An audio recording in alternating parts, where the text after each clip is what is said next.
অগ্নিকে মিথ্যে বলায় ম্যান্ডিকে জব্দ করলো কথা। সম্পূর্ণ জানতে ভিডিওটিতে একটি লাইক করে প্রথম থেকেই দেখতে থাকো। গল্পের শুরুতেই দেখা যায় যে কথা মনে মনে ভাবতে থাকে যেভাবেই হোক এর একটা ফয়সলা করা দরকার। যেভাবে প্রান্তিক কথাকে হুমকি দিতে থাকে আর বিশেষ করে জুনিকে ভয় দেখাতে থাকে, সেটা দেখার পরে রেগে গেছে কথা। আর তখনই প্র্যাডি বলে, এই যে প্রান্তিক বিশ্বাস, ভুলে যেও না তুমি এখন কাস্টাডিতে আছো। তোমাকে যদি এখন 360 ডিগ্রি দেওয়া হয় না, তাহলে আর এখান থেকে বেরোতে পারবে না। তারপরেই প্রান্তিক বলে, আমাকে কেউ আটকে রাখতে পারবে না এখানে, আমি ঠিক এখান থেকে বেরোবই। আর এই যে আমি ওই বাড়ির জামাইয়ের ব্রেসলেট তো ওই বাড়িতে পড়ে থাকতেই পারে, তাই না? প্র্যাডি তখন বলে, চুপ, একদম চুপ। জুনি, তুমি এখানে লেখো, স্টেটমেন্টটা এখানে দাও, তারপর আমি এই শয়তানটাকে জব্দ করছি। জুনি তখন সবটা লিখে দিচ্ছে। ভয়ও লাগে জুনির, কিন্তু কথা বারবার বলে ভয় পেতে না। প্রান্তিক তখন বলে, ছাড়বো না, এত সহজে তো আমি ছেড়ে দেব না কথা, আমি তো এখান থেকে বেরোবই, বললাম না? জামাই মানুষের ব্রেসলেট তো পরে থাকতেই পারে শ্বশুরবাড়িতে, তাহলে অসুবিধাটা কোথায়? আমাকে কেউ শাস্তি দিতে পারবে না, আমি তো এখান থেকে ছাড়া পাবই। আর তারপর তোমাদেরকে আমি দেখে নেব, বিশেষ করে কথা, তুমি যেই কাজটা করলে তার শাস্তি আমি তোমাকে দেবই। কথা বলে, এই শুনুন প্রান্তিক বিশ্বাস, এরকমভাবে জোর গলায় ভয় দেখানোর দিন না শেষ হয়েছে। ভয় পাবেন এবারে আপনি, হ্যাঁ, আপনাকে জব্দ করা হবে, তাই বলছি দয়া করে নিজের মুখটাকে বন্ধ রাখুন। প্রান্তিক তো তখন খুবই রেগে যাচ্ছে, আর এরপরে জুনি স্টেটমেন্ট দিয়ে দিয়েছে। আর অন্যদিকে প্রান্তিক বলে, আমি না তোমার বর হই, বরকে এইভাবে শাস্তি দিতে তুমি পারবে তো জুনি? এরপর জুনিকে ভয় দেখাতে থাকে এদিক ওদিক করে, আর তখনই কথাকে বলতে থাকে, জুনি, আমার খুব ভয় লাগছে রে কথা, এবারে যদি ও সত্যি সত্যি কোনো গন্ডগোল করে দেয় তখন কি হবে? কথা তখন বলে, অনেক হয়েছে, তুই এইভাবে ওকে কেনই বা ভয় পাবি? জুনি, তুই ওকে ভয় পাবি না, ওই শয়তানটাকে এবারে জব্দ করার সময় এসে গেছে। তুই ওকে ডিভোর্স দিয়ে নতুন করে জীবন শুরু কর।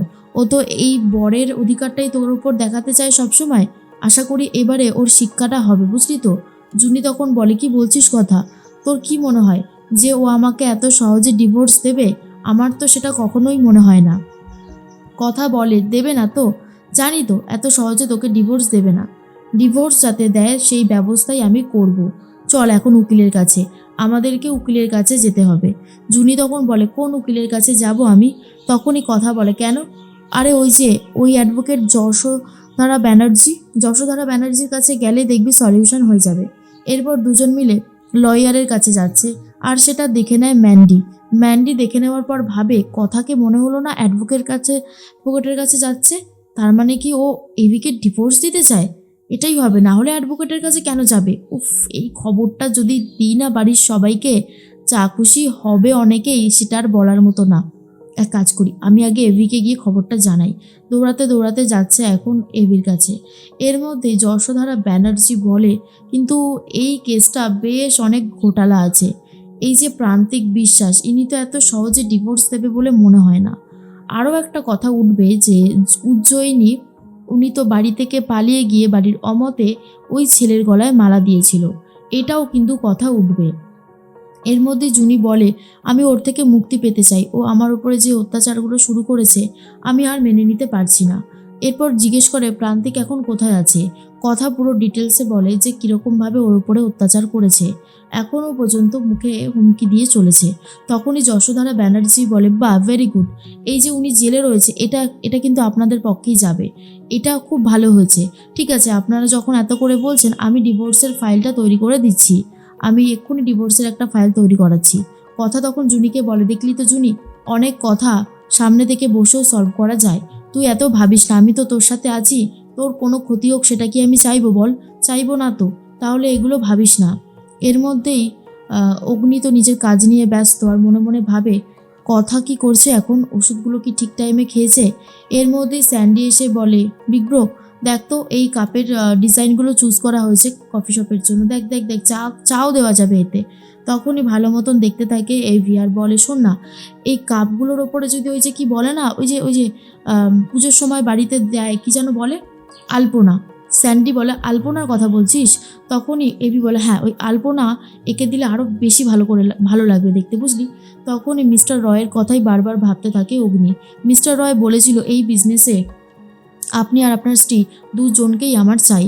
আর তখনই এভি ভাবে, কথাকে তো এই কথাটা আমার বলাই হয়নি, আজকে যেভাবেই হোক এই কথাটা আমি ওকে জানাবো।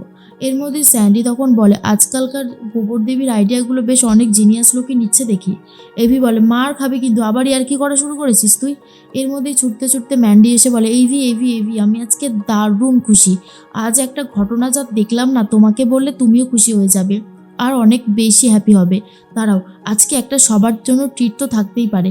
কফি শপে এসে সবাইকে বলে, শুনুন শুনুন শুনুন, আজকে আমাদের তরফ থেকে আপনাদের সবার জন্য একটা করে কফি বিনামূল্যে, খান, যত পারবেন খেয়ে নিন।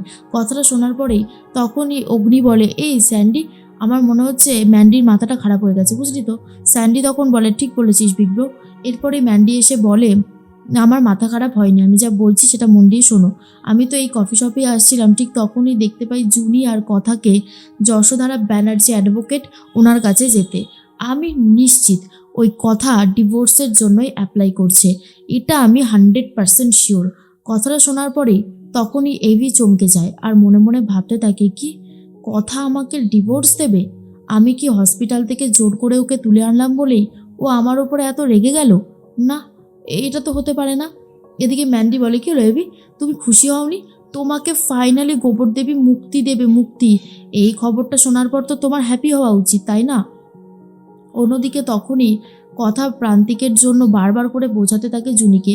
প্রান্তিকের সামনে রীতিমতো জুনির সিঁথির সিঁদুর মুছে দেয় আর প্রান্তিক মনে মনে বলে, কথা, আপনাকে তো আমি ছাড়ব না, এমন পেছনে লাগবো বুঝতে পারবেন কেমন লাগে। প্রান্তিক বিশ্বাস ছেড়ে দেওয়ার পাত্রটা না। জুনি আর কথা বাড়িতে ফিরবে বলে ঠিক করে আর তখনই কথা জুনিকে বলে, তুই আবার পড়াশোনাটা শুরু কর, গ্র্যাজুয়েশনটা অন্তত কমপ্লিট কর। আক্কিও যে এই কথাটা বলেছিল জুনিকে, সেই কথাটা ভাবতে থাকে জুনি আর বলে, তোর দ্বারা এত ভালো পড়াশোনা হতো, তুই করতে পারলি না আর আমি করব? কথা তো ফেসে গেছিলো বলে আর কিছু করতে পারলো না। তখনই কথা বলে, আমার কথা বাদ দে, তোকে আমি ঠিক পড়াশোনা করাবই। মামা মামি বিয়েতে যে গয়নাগুলো দিয়েছিল সেটা বেচে দিয়ে লয়ারের টাকা আর তোর পড়াশোনার খরচাটা আমি চালাবো। কিন্তু জুনি এসব মানতে চায় না, বলে, না না, এটা হতে পারে না, আমাকে কিছু করতে হবে। তখন কথা বলে, শোন, তুই এসব নিয়ে ভাবিস না, তোকে যেটা বললাম তুই সেটা নিয়ে ভাব, তাহলেই কাজে দেবে। আর এর মধ্যেই কথা তো বাড়িতে ফিরে আসে। তখনই অগ্নি প্রচণ্ড রেগে যায় আর বলে, তোর এত জেদ, তুই আমাকে কি ডিভোর্স দিবি রে? তোকে তো আমি ডিভোর্স দেবো। তুই অ্যাডভোকেট যশোধারা ব্যানার্জির কাছে গিয়েছিলিস? এরপরেই কথা বলে, হ্যাঁ গিয়েছিলাম, কিন্তু আমি যেটা বলতে চাইছি সেটা একবার শুনুন পাচক মশাই। তখনই পাচক মশাই বলে, তোর কথা কি শুনবো, তোর কোনো কথা আমি শুনবো না। তুই এরকমভাবে আমাকে ডিভোর্স দিবি, তাই তো? তোকে হসপিটাল থেকে জোর করে বাড়িতে আনলাম বলে আজকাল তুই আমার উপর বদলা নিচ্ছিস। কিন্তু কথা তখন বলে, আমার কথাটা যদি শুনুন পাচক মশাই, তাহলে এরকমটা হবে না। আমি তো গিয়েছিলাম জুনির জন্য। আর এই কথাটা বলাতেই বুঝতে পারে সবটা আর ম্যান্ডিকেও জব্দ করে দেয় কথা।